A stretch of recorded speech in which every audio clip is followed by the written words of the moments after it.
ನಿಧಾನವಾಗಿ ಈಗ ಕಾಲುಗಳನ್ನು ಸೇರಿಸಿ ತ್ರಿಕೋಣಾಸನದ ಅಭ್ಯಾಸ, ಟ್ರಯಾಂಗಲ್ ಪೋಸ್ಚರ್. ನಿಧಾನವಾಗಿ ಬಲ ಕಾಲನ್ನು ನಿಧಾನವಾಗಿ 2 ಕಾಲುಗಳನ್ನು 3 ರಿಂದ 3.5 ಅಡಿಯಷ್ಟು ಅಗಲ ಮಾಡಿ ಟ್ರಯಾಂಗಲ್ ಪೋಸ್ಚರ್, ತ್ರಿಕೋಣಾಸನದ ಭಂಗಿ. ಉಸಿರು ತೆಗೆದುಕೊಳ್ಳುತ್ತಾ 2 ತೋಳುಗಳನ್ನು ಈಗ ಮೇಲೆ ಎತ್ತಿ ಉಸಿರನ್ನು ಬಿಡುತ್ತಾ ನಿಧಾನವಾಗಿ ನಾವು ಸೊಂಟವನ್ನು ಬಲಕ್ಕೆ ಬಾಗಿಸುತ್ತಾ ಬಲಹಸ್ತವನ್ನು ಮೊಣಕಾಲಿನ ಹತ್ತಿರ ಇಡುತ್ತಾ ಕುತ್ತಿಗೆ ನೆಡಕ್ಕೆ ತಿರುಗಿಸಿ, ತೋಳು ನೇರವಾಗಿರಲಿ, ಹಸ್ತ ಮುಮ್ಮುಖವಾಗಿರಲಿ. ಹಸ್ತದ ಬೆರಳುಗಳ ತುದಿಗಳನ್ನು ನೋಡುತ್ತಾ 10 ರಿಂದ 15 ಸೆಕೆಂಡ್ಗಳ ಕಾಲ ವಿಶ್ರಾಂತಿ ಕೊಡುತ್ತಾ ನಿಧಾನವಾಗಿ ಮೇಲೆ ಬನ್ನಿ. ಹಾಗೆ 2 ತೋಳುಗಳನ್ನು ಕೆಳಗಿಳಿಸಿ ವಿರುದ್ಧ ದಿಕ್ಕಿನಲ್ಲಿ ಅಭ್ಯಾಸ. ಮತ್ತೆ ಉಸಿರು ತೆಗೆದುಕೊಳ್ಳುತ್ತಾ ನಿಧಾನವಾಗಿ 2 ತೋಳುಗಳನ್ನು ಮೇಲೆ ಎತ್ತಿ ಉಸಿರು ಬಿಡುತ್ತಾ ನಿಧಾನವಾಗಿ ಎಡಭಾಗದಲ್ಲಿ ತಿರುಗಿ ನಿಧಾನವಾಗಿ ಕುತ್ತಿಗೆಯನ್ನು ಬಲಕ್ಕೆ ತಿರುಗಿಸುತ್ತಾ ಹಸ್ತದ ಬೆರಳುಗಳ ತುದಿಗಳನ್ನು ನೋಡಿ ಮುಂದೆ ಅಥವಾ ಹಿಂದೆ ಬಾಗಬಾರದು. ಈ ಒಂದು 3 ಮೂಲೆಯ ಆಸನ ತ್ರಿಕೋಣಾಸನದಲ್ಲಿ 10 ಸೆಕೆಂಡ್ಗಳ ಕಾಲ ವಿಶ್ರಾಂತಿ ಪಡೆಯುತ್ತಾ ನಿಧಾನವಾಗಿ ಮೇಲೆ ಬನ್ನಿ. 2 ತೋಳುಗಳನ್ನು ಕೆಳಗಿಳಿಸಿ 2 ಕಾಲುಗಳನ್ನು ಸೇರಿಸಿ ವಿಶ್ರಾಂತಿ ಸ್ಥಿತಿಯಲ್ಲಿರಿ. ಟ್ರಯಾಂಗಲ್ ಪೋಸ್ಚರ್ ಸೊಂಟದ ಭಾಗಕ್ಕೆ ಅತಿ ಹೆಚ್ಚಿನ ಉಪಯೋಗವನ್ನು ಕೊಡುವ ಆಸನ. ಈ ಒಂದು ಆಸನದ ನಂತರ ಅರ್ಧ ಚಕ್ರಾಸನ, ನಂತರ ಪಾದಹಸ್ತಾಸನದ ಅಭ್ಯಾಸ. ಅರ್ಧ ಚಕ್ರಾಸನ, ಹಾಫ್ ವೀಲ್ ಪೋಸ್ಚರ್. ಈಗ ನಿಧಾನವಾಗಿ 2 ಕಾಲುಗಳನ್ನು ಸೇರಿಸಿ 2 ಹಸ್ತಗಳನ್ನು ಸೊಂಟದ ಮೇಲೆ ಇಡಿ. 2 ಹಸ್ತಗಳಿಂದ ಸೊಂಟಕ್ಕೆ ಸಹಾಯವನ್ನು ನೀಡುತ್ತಾ ಉಸಿರು ತೆಗೆದುಕೊಳ್ಳುತ್ತಾ ನಿಧಾನವಾಗಿ ಕುತ್ತಿಗೆಯನ್ನು ಹಿಂದಕ್ಕೆ ಬಾಗಿಸಿ ಹೊಟ್ಟೆಯ ಭಾಗವನ್ನು ಮುಂದೆ ತರುತ್ತಾ ಎಷ್ಟು ಸಾಧ್ಯವೋ ಅಷ್ಟು ಹಿಂದಕ್ಕೆ ಬಾಗಿ ಹಾಗೆ ನಿಧಾನವಾಗಿ ಕಣ್ಣುಗಳನ್ನು ಮುಚ್ಚಿ ವಿಶ್ರಾಂತಿ ಕೊಡಿ. ಸೊಂಟದ ಭಾಗದ ಶಕ್ತಿ ಹೆಚ್ಚುತ್ತಾ ಇರುವುದನ್ನು ಗಮನಿಸಿ. ಮೊಣಕಾಲುಗಳು ನೇರವಾಗಿರಲಿ. ಹಾಗೆ ನಿಧಾನವಾಗಿ ಉಸಿರು ಬಿಡುತ್ತಾ ಮೇಲೆ ಬನ್ನಿ. ಕಣ್ಣುಗಳನ್ನು ತ್ವರಿತವಾಗಿ ತೆರೆಯಬಾರದು, ಕಣ್ಣುಗಳು ಮುಚ್ಚಿರಲಿ. ಕಣ್ಣುಗಳು ಹಾಗೆ ಮುಚ್ಚಿ ಒಂದು ಉಸಿರಾಟ ಸಹಜ ಸ್ಥಿತಿಗೆ ಬಂದ ನಂತರ ನಿಧಾನವಾಗಿ ಮುಂದೆ ಬಾಗಿ ಪಾದಹಸ್ತಾಸನಕ್ಕೆ ಬನ್ನಿ. ಉಸಿರು ಬಿಡುತ್ತಾ ನಿಧಾನವಾಗಿ ಮುಂದೆ ಬಾಗಿ 2 ಹಸ್ತಗಳಿಂದ ಪಾದಗಳನ್ನು ಹಿಡಿದುಕೊಳ್ಳಿ. ಸಾಧ್ಯವಾದಲ್ಲಿ 2 ಹಸ್ತಗಳನ್ನು ನೆಲದ ಮೇಲೆ ಇಡಿ. ನಿಧಾನವಾಗಿ ತಲೆಯನ್ನು ಒಳಗೆ ತಂದು 10 ರಿಂದ 15 ಸೆಕೆಂಡುಗಳ ಕಾಲ ವಿಶ್ರಾಂತಿ ಸ್ಥಿತಿಯಲ್ಲಿರಿ. ಈ ಒಂದು ಭಂಗಿಯಲ್ಲಿ ವಿಶ್ರಾಂತಿ ಪಡೆದ ನಂತರ ನಿಧಾನವಾಗಿ ಮೇಲೆ ಬನ್ನಿ. ನಿಧಾನವಾಗಿ ಮೇಲೆ ಬಂದು 2 ಕಾಲುಗಳನ್ನು ದೂರಗೊಳಿಸಿ ಸಹಜ ಉಸಿರಾಟವನ್ನು ಗಮನಿಸಿ. ಈ ಒಂದು ಭಂಗಿಯಲ್ಲಿ ಪೂರ್ಣವಾಗಿ ವಿಶ್ರಾಂತಿ ಪಡೆದ ನಂತರ ನಮ್ಮ ಉಸಿರಾಟ ಸಹಜ ಸ್ಥಿತಿಗೆ ಬಂದ ನಂತರ ನಾವು ಕುಳಿತುಕೊಂಡು ಮಾಡುವ ಆಸನಗಳನ್ನು ಅಭ್ಯಾಸ ಮಾಡಲು ಮನಸ್ಸನ್ನು ಸಿದ್ಧಗೊಳಿಸುತ್ತಾ ನಂತರ ನಿಧಾನವಾಗಿ ವಜ್ರಾಸನಕ್ಕೆ ಬಂದು ಕುಳಿತುಕೊಂಡು ಮಾಡುವ ಆಸನಗಳನ್ನು ಮುಂದುವರಿಸೋಣ. Now let us begin the practice with Vajrasana and Uttana Mandukasana. From Vajrasana, very slowly and gently inhale, raise your both the arms, apart the knees, ಕಾಲುಗಳನ್ನು ದೂರ ಮಾಡಿ, raise your arms up, cross your both the hands, keep both the palms on the shoulder blade. 2 ಹಸ್ತಗಳನ್ನು ಭುಜಗಳ ಮೇಲಿಡಿ, ದೃಷ್ಟಿ ಮುಂಭಾಗದಲ್ಲಿ ಇರಲಿ. ಕಣ್ಣುಗಳನ್ನು ಮುಚ್ಚಿ ನಿಧಾನವಾಗಿ ಉಸಿರಾಟವನ್ನು ಗಮನಿಸುತ್ತಾ 10 ಸೆಕೆಂಡುಗಳ ಕಾಲ ವಿರಮಿಸಿ. 10 ಸೆಕೆಂಡುಗಳ ಕಾಲ ಮನಸ್ಸಿನಲ್ಲಿ ಎಣಿಕೆಯನ್ನು ಹಾಕುತ್ತಾ ಪ್ರತಿಯೊಂದು ಬದಲಾವಣೆಗಳನ್ನು ಗಮನಿಸುತ್ತಾ ವಿಶ್ರಾಂತಿ ಸ್ಥಿತಿಯಲ್ಲಿರಿ.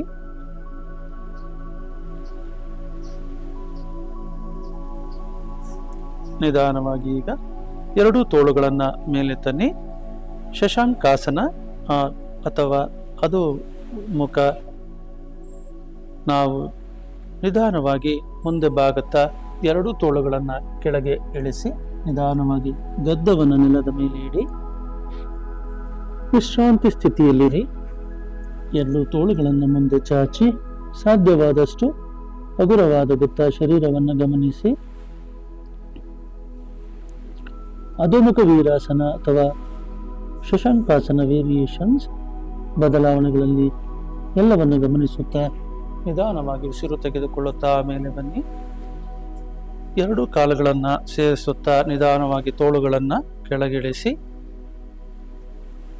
ವಜ್ರಾಸನ, ಉತ್ತಾನ ಮಂಡುಕಾಸನದ ನಂತರ ಉಷ್ಟ್ರಾಸನದ ಅಭ್ಯಾಸ. ನಿಧಾನವಾಗಿ 2 ಮೊಣಕಾಲುಗಳ ಮೇಲೆ ನಿಂತುಕೊಳ್ಳಿ. ಅರ್ಧ ಉಷ್ಟ್ರಾಸನ, ನಂತರ ಪೂರ್ಣ ಉಷ್ಟ್ರಾಸನ. ನಿಧಾನವಾಗಿ 2 ಹಸ್ತಗಳನ್ನು ತೊಡೆಗಳ ಬೆನ್ನಿನ ಹಿಂಭಾಗದ ಮೇಲೆ ಇಡಿ. ಉಸಿರು ತೆಗೆದುಕೊಳ್ಳುತ್ತಾ ನಿಧಾನವಾಗಿ ಸೊಂಟವನ್ನು ಹಿಂದಕ್ಕೆ ಬಾಗಿಸಿ. ಈ ಒಂದು ಭಂಗಿಯಲ್ಲಿ 10 ಸೆಕೆಂಡುಗಳ ಕಾಲ ವಿಶ್ರಾಂತಿ ಪಡೆಯಿರಿ. ನಂತರ ನಿಧಾನವಾಗಿ ಮೇಲೆ ಬನ್ನಿ. ತ್ವರಿತವಾಗಿ ಕಣ್ಣುಗಳನ್ನು ತೆರೆಯಬಾರದು. ಈ ಒಂದು ಅರ್ಧ ಉಷ್ಟ್ರಾಸನದ ನಂತರ ವಜ್ರಾಸನದಲ್ಲಿ ವಿಶ್ರಾಂತಿ ಪಡೆದು ನಂತರ ಪೂರ್ಣ ಉಷ್ಟ್ರಾಸನವನ್ನು ಅಭ್ಯಾಸ ಮಾಡೋಣ. ಮತ್ತೆ ನಿಧಾನವಾಗಿ ಉಸಿರು ತೆಗೆದುಕೊಳ್ಳುತ್ತಾ ಸೊಂಟವನ್ನು ಹಿಂದಕ್ಕೆ ಬಾಗಿಸಿ ನಿಧಾನವಾಗಿ 2 ಪಾದದ ಹಿಮ್ಮಡಿಗಳನ್ನು ಹಿಡಿದುಕೊಳ್ಳಿ. ಶಕ್ತಿಗೆ ಅನುಗುಣವಾಗಿ ಈ ಒಂದು ಭಂಗಿಯಲ್ಲಿ 10 ಸೆಕೆಂಡುಗಳ ಕಾಲ ವಿಶ್ರಾಂತಿ ಪಡೆಯಿರಿ. ನಂತರ ನಿಧಾನವಾಗಿ ಮೇಲೆ ಬನ್ನಿ. ಈ ಒಂದು ಭಂಗಿಯಲ್ಲಿ 10 ಸೆಕೆಂಡುಗಳ ಕಾಲ ವಿಶ್ರಾಂತಿ ಪಡೆದು ನಿಧಾನವಾಗಿ 2 ಕಾಲುಗಳನ್ನು ಕೆಳಗಿಳಿಸುತ್ತಾ ವಜ್ರಾಸನಕ್ಕೆ ಬನ್ನಿ. ವಜ್ರಾಸನದಲ್ಲಿ ಎಲ್ಲ ಬದಲಾವಣೆಗಳನ್ನು ಗಮನಿಸುತ್ತಾ ನಿಧಾನವಾಗಿ ಈಗ 2 ಕಾಲುಗಳನ್ನು ಮುಂದೆ ಚಾಚಿ ವಿಶ್ರಾಂತಿ ಭಂಗಿಗೆ ಬನ್ನಿ. ಶಿಥಿಲ ದಂಡಾಸನದ ಸ್ಥಿತಿ. ಈ ಒಂದು ಭಂಗಿಯಲ್ಲಿ 10 ಸೆಕೆಂಡ್ಗಳ ಕಾಲ ವಿಶ್ರಾಂತಿಯನ್ನು ಪಡೆದು ಈಗ ವಕ್ರಾಸನದ ಅಭ್ಯಾಸ. 2 ಕಾಲುಗಳನ್ನು ಸೇರಿಸಿ ನಿಧಾನವಾಗಿ ಎಡಮೊಣಕಾಲನ್ನು ಬಾಗಿಸಿ ಈಗ ಉಸಿರು ತೆಗೆದುಕೊಳ್ಳುತ್ತಾ ಎಡತೋಳನ್ನು ಮೇಲೆ ಎತ್ತಿ ನಿಧಾನವಾಗಿ ಎಡ ಹಸ್ತವನ್ನು ನೆಲದ ಮೇಲೆ ಇಡಿ. ನಿಧಾನವಾಗಿ ಉಸಿರು ತೆಗೆದುಕೊಳ್ಳುತ್ತಾ ಬಲ ತೋಳನ್ನು ಮೇಲೆ ಎತ್ತಿ ಎಡತೊಡೆಯ ಸುತ್ತ ತಂದು ಪಾದವನ್ನು ಹಿಡಿದುಕೊಳ್ಳಿ. ಹೊಟ್ಟೆಯನ್ನು ಒಳಗೆ ಎಳೆದುಕೊಳ್ಳುತ್ತಾ ನಿಧಾನವಾಗಿ ಕುತ್ತಿಗೆಯನ್ನು ಎಡಕ್ಕೆ ತಿರುಗಿಸಿ ಈ ಭಂಗಿಯಲ್ಲಿ 10 ಸೆಕೆಂಡುಗಳ ಕಾಲ ವಿಶ್ರಾಂತಿ ಪಡೆದು ನಿಧಾನವಾಗಿ ಬಲ ತೋಳನ್ನು ಮೇಲೆ ತನ್ನಿ. ನಿಧಾನವಾಗಿ ಎಡಗಾಲನ್ನು ಮುಂದೆ ಚಾಚಿ ವಿಶ್ರಾಂತಿ ಸ್ಥಿತಿಯಲ್ಲಿ ಇಡೀ ಶರೀರವನ್ನು ವಿಶ್ರಾಂತಿಗೊಳಿಸಿ ನಂತರ ನಿಧಾನವಾಗಿ ವಿರುದ್ಧ ದಿಕ್ಕಿನಲ್ಲಿ ಅಭ್ಯಾಸ. ನಿಧಾನವಾಗಿ 2 ಕಾಲುಗಳನ್ನು ಮುಂದೆ ಚಾಚಿ ಬಲಮೊಣಕಾಲನ್ನು ಬಾಗಿಸಿ ಉಸಿರು ತೆಗೆದುಕೊಳ್ಳುತ್ತಾ ತೋಳನ್ನು ಮೇಲೆ ಎತ್ತಿ ನಿಧಾನವಾಗಿ ಹಸ್ತವನ್ನು ಕೆಳಗೆ ಇಡಿ. ಉಸಿರು ತೆಗೆದುಕೊಳ್ಳುತ್ತಾ ಎಡ ತೋಳನ್ನು ಮೇಲೆ ಎತ್ತಿ ಬಲ ತೊಡೆಯ ಸುತ್ತ ತಂದು ನಿಧಾನವಾಗಿ ಹೊಟ್ಟೆಯನ್ನು ಒಳಗೆಳೆದುಕೊಳ್ಳುತ್ತಾ ಕುತ್ತಿಗೆಯನ್ನು ಬಲಕ್ಕೆ ತಿರುಗಿಸಿ ಎಡಗಾಲು ನೇರವಾಗಿರಲಿ. ಕಣ್ಣುಗಳನ್ನು ಮುಚ್ಚಿ 10 ಸೆಕೆಂಡುಗಳ ಕಾಲ ವಿಶ್ರಾಂತಿ ಪಡೆಯಿರಿ. ನಂತರ ನಿಧಾನವಾಗಿ ಕುತ್ತಿಗೆಯನ್ನು ಮುಂದೆ ತಂದು ಎಡತೋಳನ್ನು ಕೆಳಗಿಳಿಸಿ ವಿಶ್ರಾಂತಿ ಸ್ಥಿತಿಗೆ ಬನ್ನಿ. ಕುಳಿತುಕೊಂಡು ಮಾಡುವ ಎಲ್ಲ ಆಸನಗಳ ನಂತರ ನಾವು ಮಲಗಿಕೊಂಡು ಮಾಡತಕ್ಕಂಥ ಆಸನಗಳು ಪ್ರೋನ್ ಪೋಸ್ಚರ್ಸ್. ಇವುಗಳನ್ನು ಅಭ್ಯಾಸ ಮಾಡಲು ಮನಸ್ಸನ್ನು ಸಿದ್ಧಗೊಳಿಸೋಣ. ಈಗ ನಿಧಾನವಾಗಿ ದಂಡಾಸನಕ್ಕೆ ಬನ್ನಿ. ದಂಡಾಸನದಿಂದ ನಿಧಾನವಾಗಿ ವಜ್ರಾಸನ. ಈಗ ವಜ್ರಾಸನದಿಂದ ನಿಧಾನವಾಗಿ ಹೊಟ್ಟೆಯ ಮೇಲೆ ಮಲಗಿಕೊಳ್ಳೋಣ. 2 ತೋಳುಗಳನ್ನು ನಿಧಾನವಾಗಿ ಮುಂದೆ ಚಾಚಿ ಹಾರ್ಡ್ವಾಸನದ ಸ್ಥಿತಿಗೆ ಬನ್ನಿ. ಈ ಒಂದು ಭಂಗಿಯಲ್ಲಿ 10 ಸೆಕೆಂಡುಗಳ ಕಾಲ ವಿಶ್ರಾಂತಿ ಕೊಡಿ. ವಿಶ್ರಾಂತಿ ಪಡೆದ ನಂತರ ಅರ್ಧ ಭುಜಂಗಾಸನದ ಅಭ್ಯಾಸ. ನಿಧಾನವಾಗಿ 2 ಮೊಣಕೈಗಳನ್ನು ನೆಲದ ಮೇಲೆ ಇಡಿ. ಕುತ್ತಿಗೆಯನ್ನು ಮೇಲೆ ಎತ್ತಿ 10 ಸೆಕೆಂಡುಗಳ ಕಾಲ ಅರ್ಧ ಭುಜಂಗಾಸನದಲ್ಲಿ ವಿಶ್ರಾಂತಿಯಲ್ಲಿಡಿ. ಮನಸ್ಸನ್ನು ಸೊಂಟದ ಭಾಗದ ಮೇಲೆ ಇಡಿ. ಈ ಒಂದು ಅಭ್ಯಾಸದಿಂದ ಸೊಂಟದ ಭಾಗದ ನೋವು ದೂರವಾಗುವುದು, ಸೊಂಟದ ಶಕ್ತಿ ಹೆಚ್ಚುತ್ತಾ ಬರುವುದು.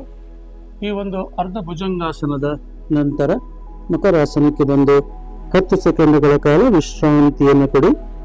ಪ್ರತಿಯೊಂದು ಆಸನಗಳನ್ನು ವಿಶ್ರಾಂತಿಯ ನಂತರವೇ ಮುಂದುವರೆಸಿ. ವಿಶ್ರಾಂತಿಯ ನಂತರ 2 ಕಾಲುಗಳನ್ನು ಸೇರಿಸಿ ಈಗ ಭುಜಂಗಾಸನ. ಹಸ್ತಗಳನ್ನು ಎದೆಯ ಪಕ್ಕದಲ್ಲಿ ಇಡಿ. ನಿಧಾನವಾಗಿ ಈಗ ಎದೆಯ ಭಾಗವನ್ನು ನಿಧಾನವಾಗಿ ಮೇಲೆ ಎತ್ತಿ 2 ಹಿಮ್ಮಡಿಗಳು ಸೇರಿರಲಿ. 10 ಸೆಕೆಂಡುಗಳ ಕಾಲ ಈ ಒಂದು ಭಂಗಿಯಲ್ಲಿ ಭುಜಂಗಾಸನದಲ್ಲಿ ವಿಶ್ರಾಂತಿ ಸ್ಥಿತಿಯಲ್ಲಿರಿ. ಮನಸ್ಸನ್ನು ಸೊಂಟದ ಭಾಗದ ಮೇಲೆ ಕೇಂದ್ರೀಕರಿಸುತ್ತಾ ವಿಶ್ರಾಂತಿಯ ನಂತರ ನಿಧಾನವಾಗಿ ಉದರದ ಭಾಗ ಕೆಳಗೆ ಇಡಿ. ನಂತರ ನಿಧಾನವಾಗಿ ಮಕರಾಸನಕ್ಕೆ ಬನ್ನಿ. ಮಕರಾಸನ ಒಂದು ವಿಶ್ರಾಂತಿಯ ಭಂಗಿ. ವಿಶ್ರಾಂತಿಯ ನಂತರ ನಿಧಾನವಾಗಿ ಎರಡು ಕಾಲುಗಳನ್ನು ಸೇರಿಸಿ ಕೈನಲ್ಲಿ ಮುಷ್ಟಿಯನ್ನು ಮಾಡಿ ಎರಡು ಮುಷ್ಟಿಯನ್ನು ತೊಡೆಯ ಕೆಳಭಾಗದಲ್ಲಿ ಇಡಿ, ಗಡ್ಡವನ್ನು ನೆಲದ ಮೇಲೆ ಇಡಿ, ದೀರ್ಘ ಉಸಿರು ತೆಗೆದುಕೊಳ್ಳಿ.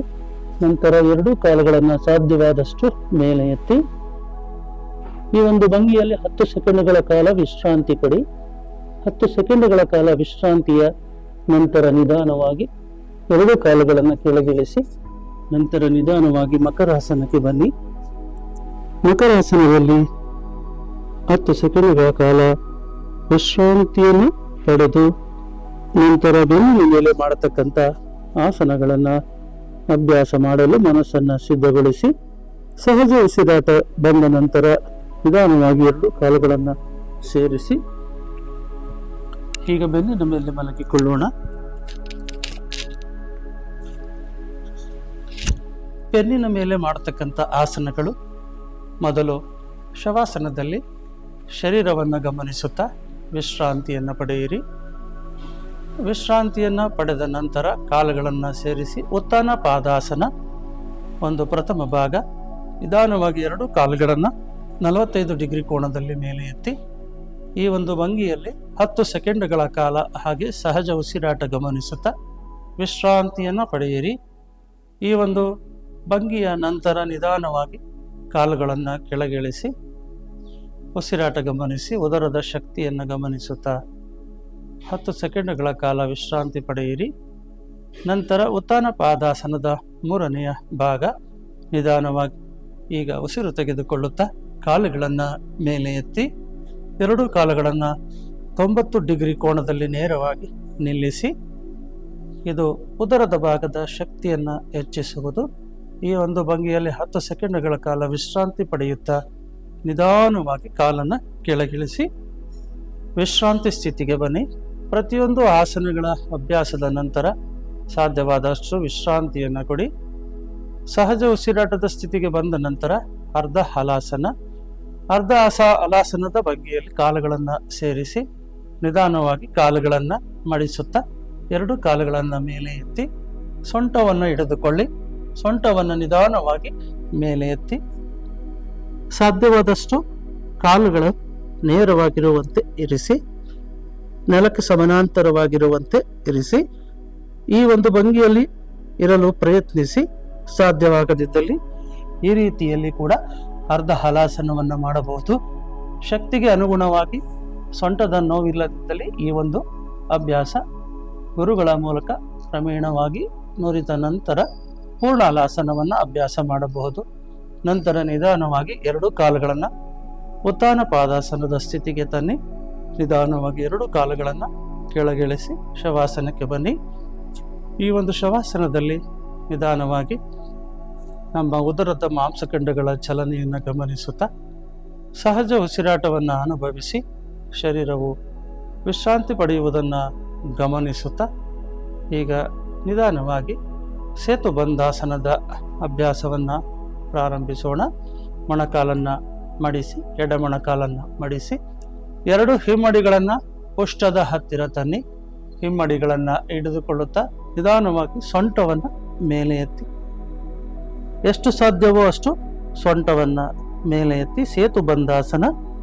ಈ ಒಂದು ಭಂಗಿಯಲ್ಲಿ 10 ರಿಂದ 15 ಸೆಕೆಂಡ್ಗಳ ಕಾಲ ವಿರಮಿಸಿ 10-15 ಸೆಕೆಂಡ್ಗಳ ಕಾಲ ಉಸಿರಾಟ ಗಮನಿಸುತ್ತಾ ವಿಶ್ರಾಂತಿಯನ್ನು ಪಡೆದ ನಂತರ ನಿಧಾನವಾಗಿ ಪುಷ್ಟದ ಭಾಗ ನೆಲದ ಮೇಲೆ ಇಡಿ. ಇಲ್ಲಿ ಇದೇ ಭಂಗಿಯಲ್ಲಿ 10 ಸೆಕೆಂಡ್ಗಳ ಕಾಲ ವಿಶ್ರಾಂತಿ ಪಡೆದು ಎರಡೂ ಕಾಲುಗಳನ್ನು ಮುಂದೆ ಚಾಚಿ ಶವಾಸನಕ್ಕೆ ಬನ್ನಿ. ಶವಾಸನದಲ್ಲಿ 10 ರಿಂದ 15 ಸೆಕೆಂಡ್ಗಳ ಕಾಲ ವಿಶ್ರಾಂತಿ ಪಡೆದು ಪೌನ ಮುಕ್ತಾಸನದ ಅಭ್ಯಾಸ. ಎರಡು ಕಾಲುಗಳನ್ನು ಸೇರಿಸಿ ತೋಳುಗಳನ್ನು ಹಿಂದೆ ತೆಗೆದುಕೊಳ್ಳಿ. ಈಗ ನಿಧಾನವಾಗಿ ಮೊಣಕಾಲನ್ನು ಮಡಿಸುತ್ತಾ ಎರಡು ಕಾಲುಗಳನ್ನು ನೇರವಾಗಿ ಮೇಲೆ ಎತ್ತಿ ಮೊಣಕಾಲುಗಳನ್ನು ಮಡಿಸುತ್ತಾ ತೋಳುಗಳನ್ನು ಮುಂದೆ ತನ್ನಿ. ಹಸ್ತದ ಬೆರಳುಗಳನ್ನು ಸೇರಿಸುತ್ತಾ ಉಸಿರು ಬಿಡುತ್ತಾ ನಿಧಾನವಾಗಿ ತಲೆಯನ್ನು ಮೇಲೆ ಎತ್ತಿ ಪವನ ಮುಕ್ತಾಸನ. ಈ ಒಂದು ಭಂಗಿಯಲ್ಲಿ 10 ಸೆಕೆಂಡುಗಳ ಕಾಲ ವಿಶ್ರಮಿಸಿ ತೊಡೆಗಳನ್ನು ಹೊಟ್ಟೆಯ ಭಾಗದಲ್ಲಿ ಒತ್ತಿ ಹಿಡಿದುಕೊಳ್ಳಿ. ಈ ಒಂದು ಭಂಗಿಯಿಂದ ಉದರದಲ್ಲಿರುವ ಎಲ್ಲ ವಾಯು ದೂರವಾಗುವುದು.